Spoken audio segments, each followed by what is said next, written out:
Hi, my name is Julie Schoenfeld, and I'm the CEO of Perfect Market, a company that competes in the online ad tech space.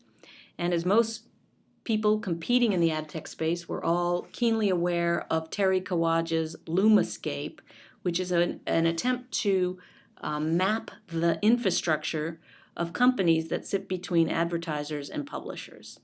And this diagram is well known to all of us. It keeps us CEOs awake at night trying to figure out what is going to happen in this market. How is this market going to change? It is said that more than $4.5 billion of venture capital has been invested in the technologies and the companies in this marketplace. And the fact is that this is an unsustainable ecosystem. It's unsustainable for three main reasons. The first is that each of these companies is taking a tax out of the system between the publisher and the advertiser. And that tax is really money that's leaking out of the system. Secondly, there's too many players, and the players create confusion, so it's difficult to be able to call on a publisher or an advertiser and get any mind share if you're one of the players in the system itself.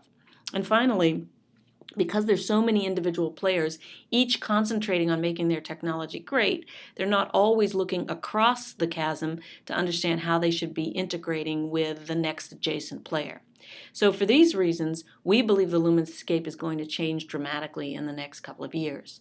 And at Perfect Market, we like to think about this in a slightly different way and really an attempt to simplify it. So if you think about this marketplace as a buy and sell of advertising and inventory, and that moment of buy and sell can occur on an exchange, or it can occur between a direct sales rep or an agent and the publisher themselves. But on the supply side of the equation, on the demand side of the equation, there are really three major functions. You establish campaign goals when you're creating this advertising. You plan and develop that creative, and you place and optimize the ads. Now, there are companies in the space that sit on the demand side whose technology is in support of these major goals for getting these ads online. Similarly, on the supply side, there are three major functions that companies provide support for: the ability to develop audience, package and price that audience, and implement and optimize that audience. And so what we think about is, how do the various companies in the LUMAscape support these major functionalities? Now, Terry Kawaja will be the first to tell you that his LUMAscape is wrong, in that companies maybe don't quite fit neatly into every block. And I will also tell you that this is wrong, in that companies will fit in different places along this value chain. But what's important to note is that these elements are really very basic pieces of technology, are really in support of the buy and the sell in the system. And so, for example, Perfect Market fits into three of these categories: creating audience, package and pricing, and implement that audience on the supply side of the system.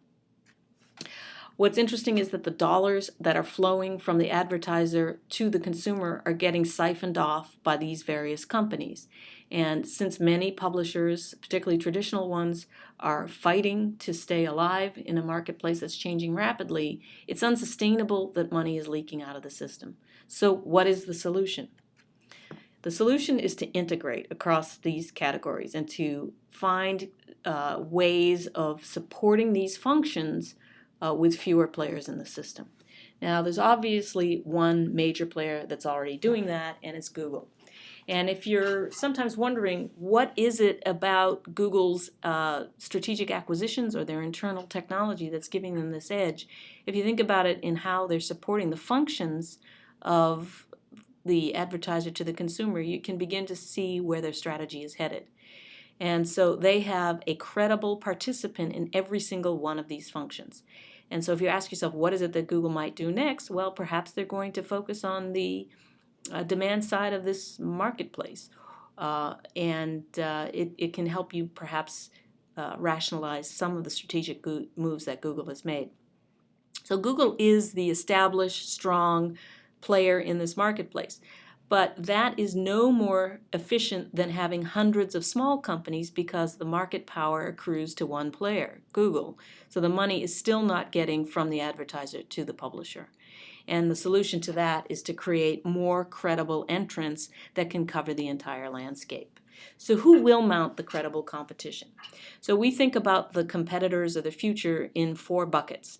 The first are the traditional players, of which Google is one. But the other traditional players in the marketplace include Yahoo, who also had very many credible technology solutions going almost across the entire ecosystem. And if the company can get through their corporate challenges right now, perhaps they could remount some momentum to be able to own this space. But at the moment, there's certainly a question mark.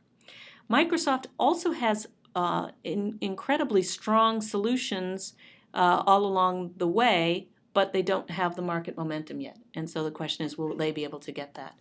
And AOL, a strong publisher, very strong on the supply side.